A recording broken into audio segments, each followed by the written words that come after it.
আরামের ঘুম হারাম করতে সকাল সকাল আম্মু আমার রুমে হাজির, হাতে ইয়া বড় একটা ব্যাগ। আমি ঘুম থেকে উঠে চোখ মুখ ডলতে ডলতে বললাম, কি ব্যাপার আম্মু, কোথাও যাবে নাকি? না, তোকে পাঠাবো। কোথায়? আর আমি এখন কোথাও যেতে পারবো না, আমার অনেক কাজ আছে। তোর আবার কিসের কাজ? দিন রাত তো বন্ধুদের সাথে আড্ডা দিস, এগুলাই তো তোর কাজ। আরে কিসের আড্ডা দেই সেটা তো আর জানো না। কিসের আড্ডা দিস শুনি? বললে তো বিশ্বাস করবা না, তাই থাক, নাই বললাম। সে যাই হোক, অনেকদিন যাবৎ তোকে বলতেছি তোর মামার বাসায় যেতে। তুই তো প্রতিদিনই বলিস কাল যাব কাল যাব, সেই কাল তো আর আসে না। তাই আমি নিজেই সেই কাল নিয়ে আসলাম। ব্যাগ রেডি, তুই ফ্রেশ হয়ে বেরিয়ে পড়বি। মানে কি? আমি যেতে পারবো না। কেন যেতে পারবি না? ওই জায়গাতে নেট সমস্যা, আরো অনেক সমস্যা। আর কি সমস্যা? হ্যাঁ, একটা দেব, শয়তান ছেলে। আরে শোনো, সব থেকে বড় সমস্যা হলো তোমার ভাইয়ের মেয়ে। কে ইরা? হুম। সম্মান দিয়ে কথা বল, ও তোর বড়। সম্মানের জায়গায় থাকলে তো সম্মান করব। শুধু বয়সেই বড় হয়েছে, কিন্তু বুদ্ধি এখনো হাঁটুর নিচে।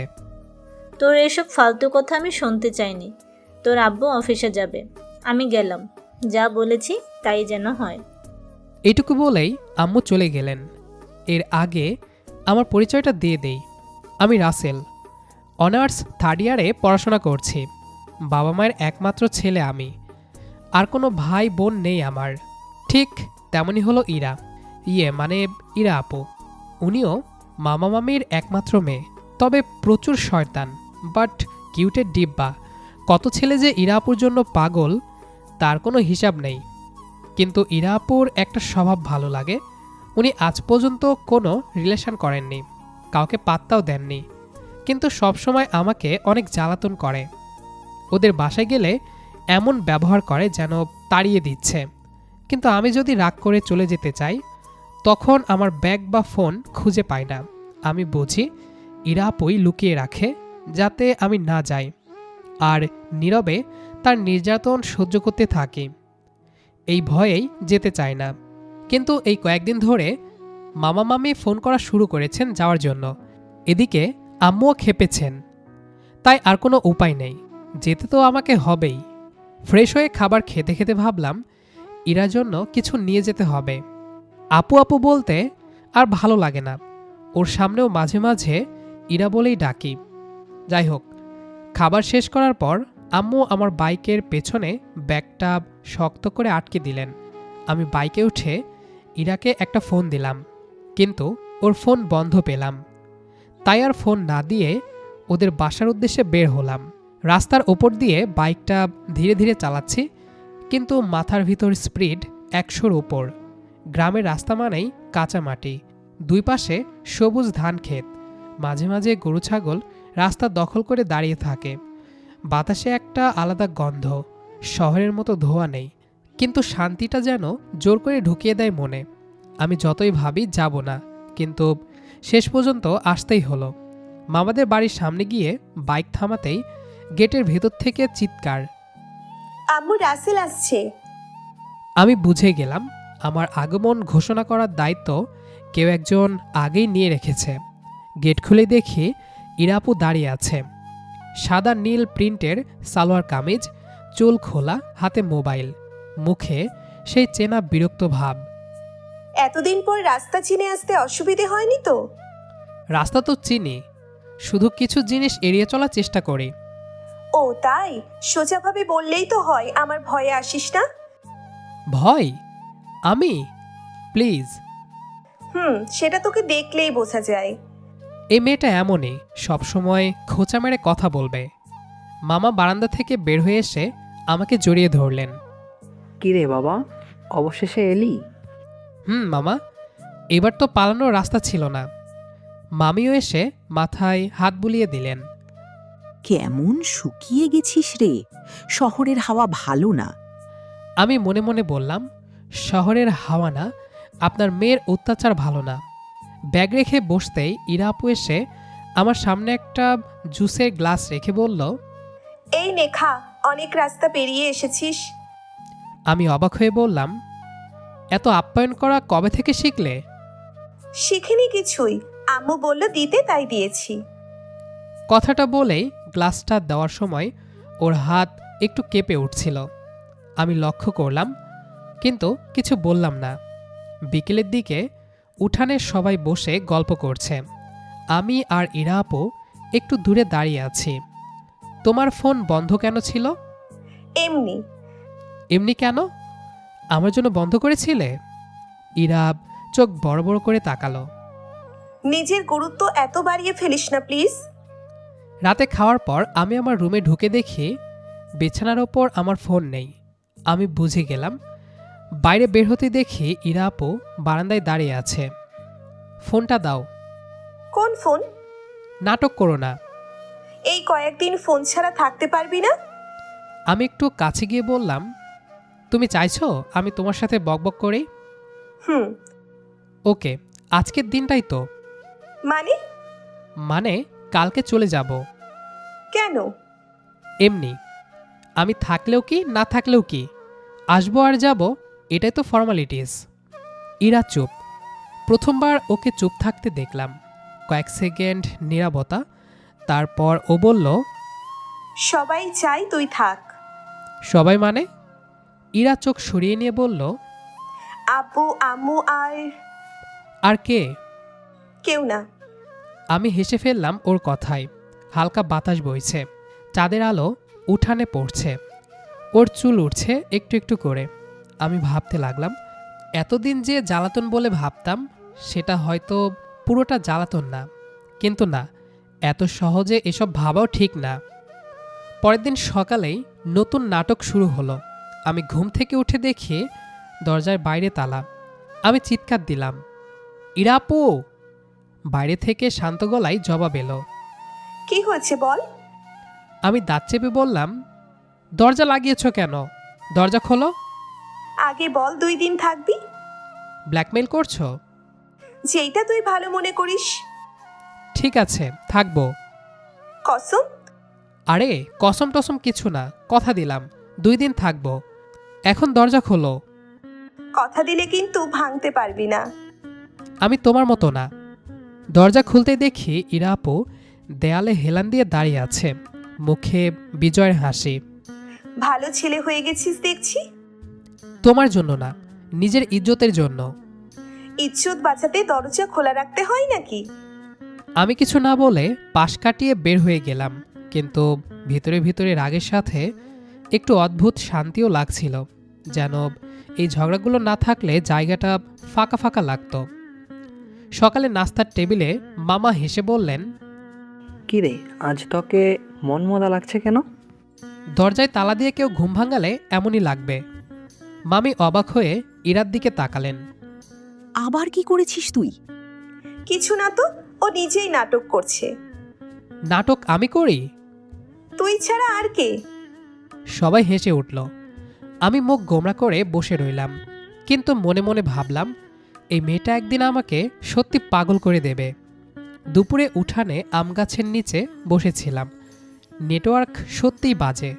ফোনে সিগন্যাল একদাগ উঠছে, আবার নামছে। ইরা এসে পাশে বসল, কিন্তু একটু দূরে দূরে। কি হলো, শহরের হিরোর নেট চলে না? তোমার এলাকায় টাওয়ার বসাতে হবে মনে হয়। থাকলে থাক, না থাকলে না থাক, সবসময় ফোনে পড়ে থাকিস কেন? কাজ আছে। কোন কাজ? আড্ডা? আমি চুপ করে ওর দিকে তাকালাম। তুমি জানতে চাইলে বলবো। না, লাগবে না। কথায় কথায় খোঁচা দিলেও আজ ও একটু শান্ত। আগের মতো বেশি চিৎকার করছে না, মাঝে মাঝে তাকাচ্ছে, আবার চোখ সরিয়ে নিচ্ছে। বিকেলে পুকুর পাড়ে গেলাম। ছোটবেলা থেকে এই জায়গাটা আমাদের ঝগড়ার স্পট। কে বেশি দূরে পাথর ছুটতে পারে, কে আগে দৌড়ে গাছ ছুঁতে পারে, এইসব নিয়ে কত তর্ক। আমি পানি ছুঁয়ে বললাম, মনে আছে তুমি একবার খেলায় হেরে গিয়ে কেঁদে ফেলেছিলে? মিথ্যা, আমি কাঁদিনি। কেঁদেছিলে? আর মনে আছে তুই যে ঠেলে ফেলে দিয়েছিলি আমাকে? আরে সেটা একটা অ্যাক্সিডেন্ট ছিল। তুই সবসময় এমন, দোষ করবি তারপর বলবি অ্যাক্সিডেন্ট। আমি হেসে ফেললাম। কথাগুলো শুনে মনে হলো ও শুধু ছোটবেলার কথা বলছে না, আরও কিছু বোঝাতে চাইছে। রাতে বারান্দায় বসে সবাই গল্প করছে। মামা বললেন, রাসেল, তুই কয়েকদিন থাক। আমি কিছু বলার আগেই ইরা বলল, ওর তো অনেক কাজ আছে আব্বু। আমি তাকালাম ওর দিকে। থাকলে সমস্যা? আমার কি সমস্যা হবে? জানি না, তোমার তো সব কিছুতেই সমস্যা। ইরা এবারও চুপ। চুপ থাকাটা আজকাল ওর নতুন অভ্যাস হয়ে যাচ্ছে। রাতে নিজের রুমে এসে দেখি আজ ফোন ঠিক জায়গাতেই আছে, কিন্তু দরজার কাছে কাগজ পড়ে আছে। কাল সকালে তাড়াতাড়ি উঠবে, কাজ আছে। আমি বুঝে গেলাম এই নাটক এখানে শেষ না। পরের দিন ভোরে ইরা দরজায় নক করল। ওঠ, বাজারে যাবি। আমি কেন যাব? কারণ আমি একা যাব না। ভয় লাগে? চুপ, বেশি কথা বলিস না। আমরা পাশাপাশি হাঁটছি কাঁচা রাস্তা দিয়ে। মাঝে মাঝে হাত ছুঁয়ে যাচ্ছে। আমরা দুজনেই সরে যাচ্ছি। কেউ কিছু বলছি না, কিন্তু নীরবতাটা অস্বস্তিকরও না। হঠাৎ ইরা বলল, তুই গেলে বাড়িটা আবার চুপচাপ হয়ে যাবে। তাহলে এত জ্বালাও কেন আমায়? সবাইকে তো আর জ্বালানো যায় না, আর সব কথা সরাসরি বলাও যায় না। আমি তাকিয়ে রইলাম ওর দিকে। আজ প্রথমবার মনে হলো এই জ্বালাতন, খোঁচা, ঝগড়া সব কিছুর ভেতরে অন্য কিছু লুকানো আছে। কিন্তু আমি ইচ্ছে করেই হালকা গলায় বললাম, তুমি তো অনেক সিরিয়াস হয়ে গেছো দেখি। তোর মতো না, সবকিছু হাসিতে উড়িয়ে দিই না। আচ্ছা, তাহলে সিরিয়াসলি বলো, আমাকে কেন আটকে রাখো? ইরা কিছুক্ষণ চুপ রইল। সামনে বাজারের কোলাহল শুরু হয়ে গেছে। মানুষজন, সবজি, হাঁকডাক সব মিলিয়ে পরিবেশটা ব্যস্ত, কিন্তু ওর মুখটা অদ্ভুত শান্ত। আটকে রাখবো কেন? সেটাই তো, আমি গেলে কার কি আসে যায়? ইরা এবার থেমে দাঁড়ালো। আমার দিকে না তাকিয়ে বলল, সবার আসে যায় না, কিন্তু কারো কারো আসে যায়। আমি কিছু বললাম না, শুধু হাঁটা শুরু করলাম আবার। কথাটা খুব সাধারণ ছিল, কিন্তু কেমন যেন বুকের ভেতর গেঁথে রইল। বাজার থেকে ফেরার পথে একটা ছোট্ট বাচ্চা দৌড়ে এসে ইরার সাথে ধাক্কা খেল। ইরা হেসে তার মাথায় হাত বুলিয়ে দিল। আমি খেয়াল করলাম ওর এই রূপটা আমি আগে দেখিনি। সবসময় ঝগড়াটে তর্কবাগেশ ইরাকে দেখেছি, কিন্তু এভাবে নরম হয়ে যেতে দেখিনি। তুমি বাচ্চাদের সাথে ভালো ব্যবহার করছো? কেন, আমি কি সবার সাথে খারাপ ব্যবহার করি নাকি? আমার সাথে তো করো। কারণ তুই আলাদা। আমি থেমে গেলাম। আলাদা মানে? আলাদা মানে আলাদা, সবকিছুর মানে জানতে হবে নাকি? আমি আর কিছু বললাম না। বাড়িতে ফিরে দেখি মামা উঠানে বসে খবরের কাগজ পড়ছেন। আমাকে দেখে বললেন, কিরে, বাজার করা শিখে গেলি নাকি? হ্যাঁ, আপনার মেয়ের থেকে ট্রেনিং নিচ্ছে। সবাই হেসে উঠল, কিন্তু হাসির ফাঁকে আমি দেখলাম মামি আমাদের দুজনকে একবার তাকিয়ে দেখলেন। সেই দৃষ্টিটা আলাদা ছিল, যেন কিছু বোঝার চেষ্টা করছেন। সেদিন বিকেলে হঠাৎ বৃষ্টি নামল। গ্রামে বৃষ্টি মানেই অন্যরকম। টিনের চালে টুপটাপ শব্দ, উঠানে পানি জমে ছোট ছোট ঢেউ। আমি বারান্দায় দাঁড়িয়েছিলাম। ইরা এসে পাশে দাঁড়ালো, কিন্তু দূরত্ব রেখে। শহরে এমন বৃষ্টি হয়? হয়, কিন্তু এভাবে ভালো লাগে না। কেন? এখানে শব্দটা আলাদা, মনে হয় থেমে যেতে ইচ্ছে করে। ইরা কিছুক্ষণ বৃষ্টির দিকে তাকিয়ে রইল, তারপর আস্তে বলল, তুই সবসময় পালাতে চাস কেন? আমি পালাই? হ্যাঁ, সবকিছু থেকে, মানুষ থেকে, জায়গা থেকে, এমনকি নিজের থেকেও। কথাটা শুনে আমি একটু থমকে গেলাম। এতদিন আমি ভেবেছি ও শুধু খোঁচা দেয়, কিন্তু আজ মনে হচ্ছে ও খেয়ালও করে। আমি হালকা গলায় বললাম, সবাই সব জায়গায় থাকতে পারে না। চেষ্টা করেছিস কখনো? আমি আর কিছু বললাম না। বৃষ্টির শব্দ বাড়ছিল। আমার মাথার ভেতরও যেন কিছু জমছিল। রাতে মামা বললেন, রাসেল, আগামী সপ্তাহে একটা প্রোগ্রাম আছে, তুই থাকলে ভালো হতো। দেখি মামা। ইরা সঙ্গে সঙ্গে বলল, ও তো কাল পরশু চলে যাবে। যদি না যাই? তোর ইচ্ছা। কথাগুলো স্বাভাবিক, কিন্তু ভেতরে যেন লুকানো টানা পড়েন। আমরা দুজনেই কিছু বলছি না, আবার অনেক কিছু বলেও ফেলছি। রাতে রুমে এসে শুয়ে আছি, হঠাৎ দরজায় টোকা। কে? আমি, দরজা খোল। আমি উঠে দরজা খুলতে দেখি ও দাঁড়িয়ে, হাতে একটা ছোট বক্স। এটা তোর জন্য। আমি অবাক হয়ে বললাম, কি এটা? খুলে দেখ।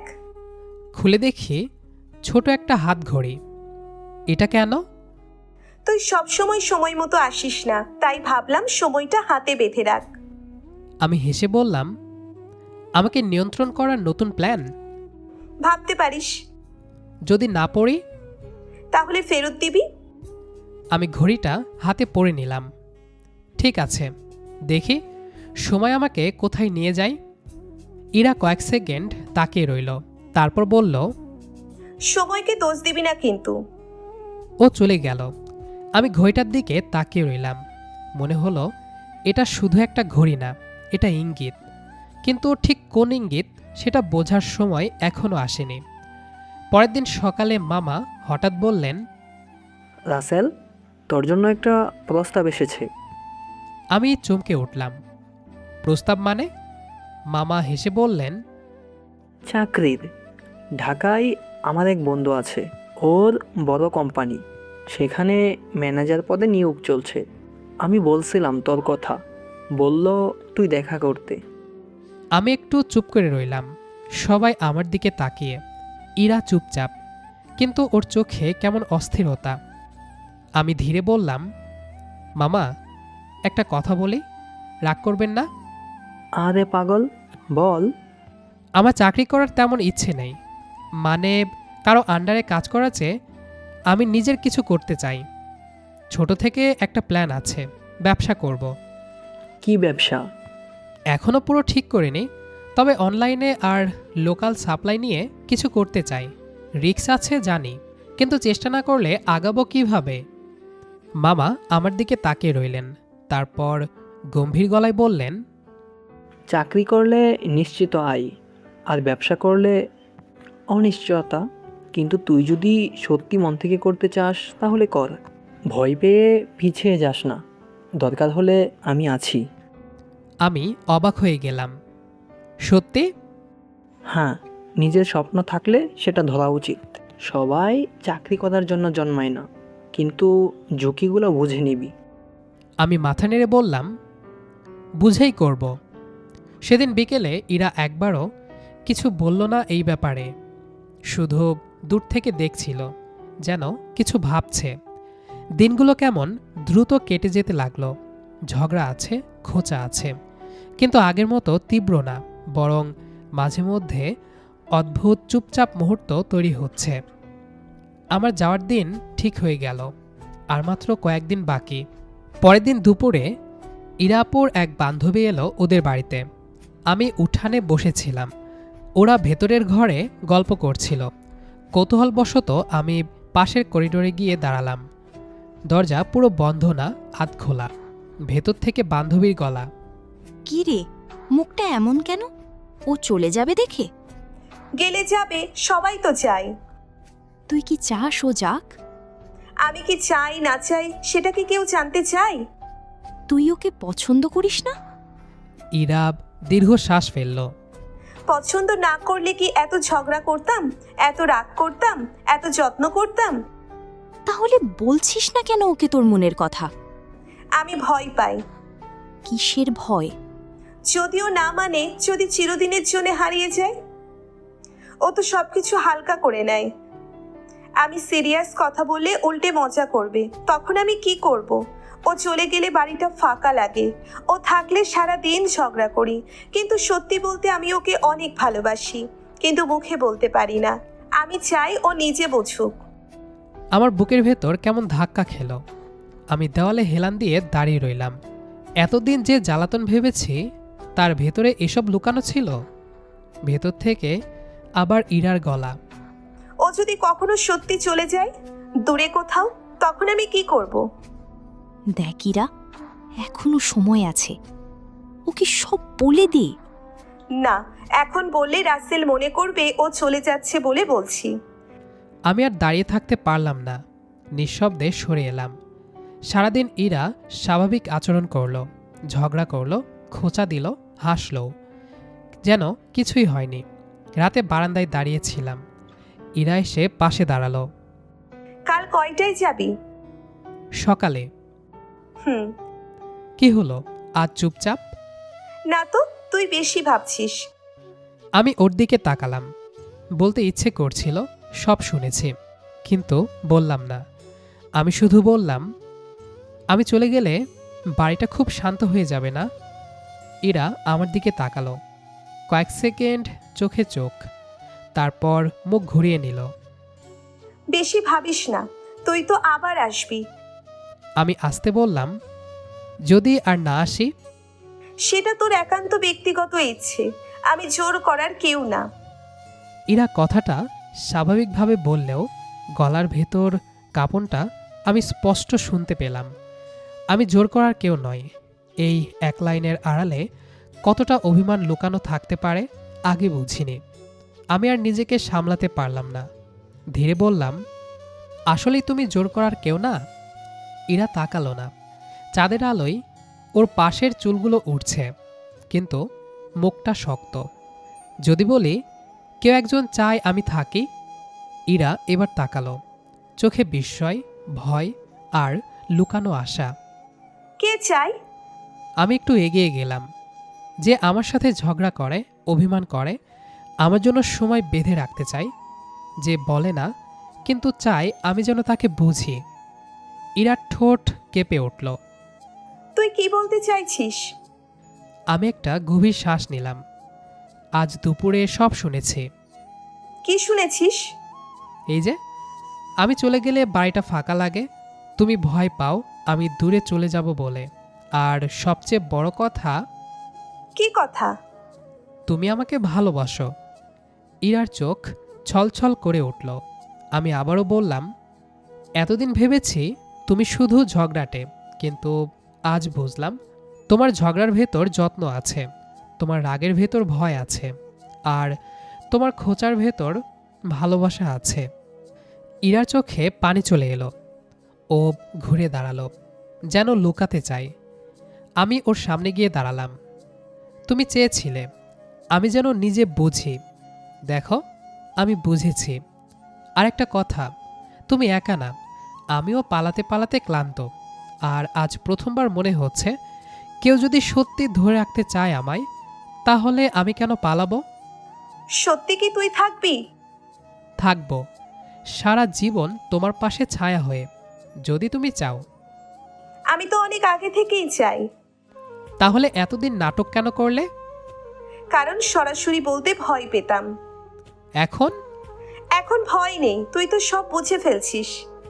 তাহলে শেষমেশ সিনিয়র মেয়েকে বিয়ে করতে হবে? কেন, করলে ক্ষতি কি? না, ক্ষতি নেই।